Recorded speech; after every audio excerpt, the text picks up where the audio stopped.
আজকের বিশেষ সংবাদ, পুনরায় কিশোরীর মৃতদেহ কিভাবে দাফন হলো বিস্তারিত শোনাবো।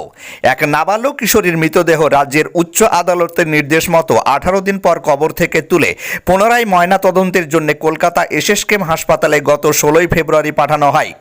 হাসপাতালে অন ক্যামেরায় ময়না তদন্তের কার্য সম্পন্ন হলে কলকাতা থেকে গ্রামের বাড়িতে রাত্রি 11:30 ওই কিশোরীর দেহ পৌঁছালে যে কবর থেকে তোলা হয়েছিল ওই কবরে রাত্রি 12:10 বাক্স সমেত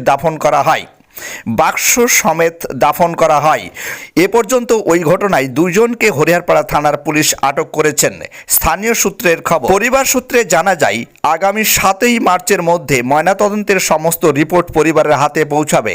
আমাদের সঙ্গে থাকুন, এই ঘটনার শেষ পর্যন্ত আপডেট আমরা দিয়ে থাকব। আপনি কি আপনার সন্তানকে সায়েন্স নিয়ে পড়াতে চান? মনোরম পরিবেশ, উৎকৃষ্ট খাবার, অভিজ্ঞ শিক্ষক দ্বারা পড়াতে চাইলে জেড একাডেমি স্কুলে আজই ভর্তির জন্য ফর্ম ফিল আপ করুন। এক চান্সে নিট পরীক্ষায় উত্তীর্ণ হতে চাইলে, ভালো ফলাফল করতে চাইলে আজই যোগাযোগ করুন জেড একাডেমি, সারগাছি রামকৃষ্ণ মিশনের পাশে। বিস্তারিত জানতে কল করুন 9836187795 এই নম্বরে।